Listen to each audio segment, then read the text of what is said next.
सरकारनं निमंत्रण दिलेलं आहे. आज संध्याकाळी सह्याद्री अतिथीगृहात बैठक होती. काय वाटतं, तोडगा निघेल, कर्जमाफी होऊ शकते?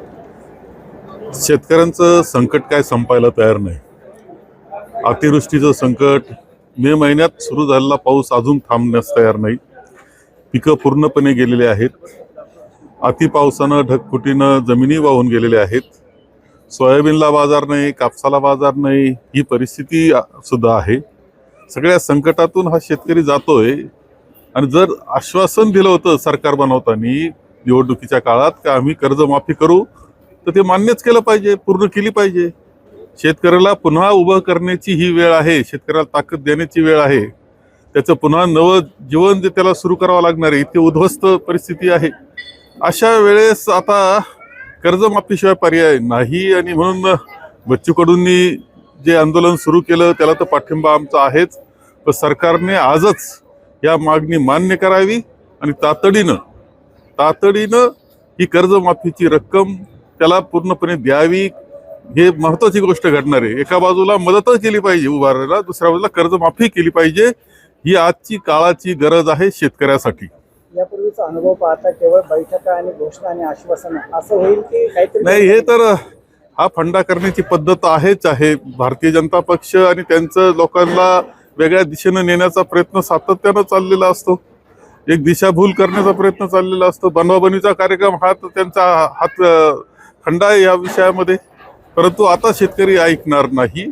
शेतकऱ्याच्या पाठीशी उभं राहावंच लागेल. 1 नोव्हेंबरला महाविकास आघाडी मनसेचा मोर्चा देखील आहे. काय रणनीती नेमकी त्या मोर्चाची असणार आहे? ठीक आहे, तो मोर्चा आहेच आहे. आता यामध्ये जर आपण पाहिलं तर किती घोळ हे वेगळं सांगण्याची आवश्यकता नाही.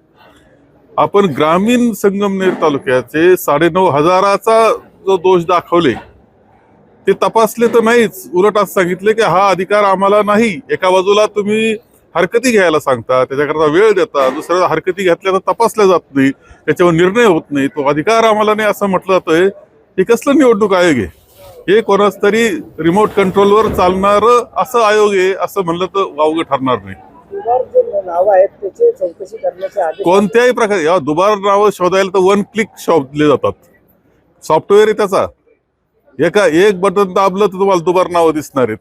अनेक चुकीचे नावं आहेत. अनेक कुठून आले हे समजायला तयार नाही. आणि हे मी तुम्हाला सांगतो आहे, संगमनेरचं उदाहरण म्हणून सांगतो आहे, जे आम्ही तपासलं आहे. एवढंच नाही तर शहर त्यामध्ये बाकी आहे. 60,000 मतदान तपासायचं, हे बाकी ग्रामीणचं मी बोलतोय. आता जर शहर त्यामध्ये घातलं तर हा आकडा काहीच्या काही होणार आहे. आणि ही वस्तुस्थिती आहे. यामध्ये कोणी पडताळणी करायची असेल मीडियाला तर जरूर त्यांनी करावी, या मताचा मी आहे. 1 नोव्हेंबरला जो मोर्चा निघतोय त्या पार्श्वभूमीवर कुठेतरी निवडणूक आयोग असे छोटे निर्णय घेते? नाही, ते काय खरं म्हणजे काही गोष्ट त्यांची पद्धत अशी आहे की काही कसली दखल घ्यायची नाही. जिथं देशाचे विरोधी पक्ष नेते जे मुद्दे मांडतात त्याला काहीतरी थातूरमातूर उत्तर दिलं जातं आहे निवडणूक आयोगाकडून. ही तर आश्चर्यकारक आहे. ही लोकशाही कसली लोकशाही चाललेली आहे? हा निवडणूक आयोग स्वायत्त राहिलेला नाही. हा रिमोट कंट्रोलद्वारे चालवला जातोय कुणीतरी बाहेरून असं वाटतंय.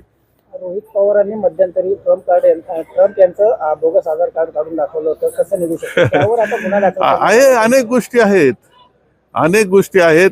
एखाद्याला उदाहरण म्हणून करून दाखवलं त्याच्यावरच गुन्हा दाखल करायचा, म्हणजे पुन्हा कोणी धाडस करू नये. खोटे गुन्हे दाखल करणं हे तर सर्रास चालू असलेलं आम्हाला दिसतंय. दहशत निर्माण करण्याचं काम चाललेलं आहे. आणि दहशतीतून ही लोकशाहीचं फक्त आता नाटक राहील असं मला वाटतं.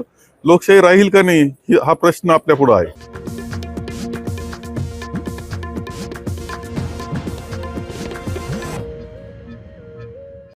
एसटी प्रवर्गामध्ये बंजारा समाजाचा समाविष्ट करण्यात यावा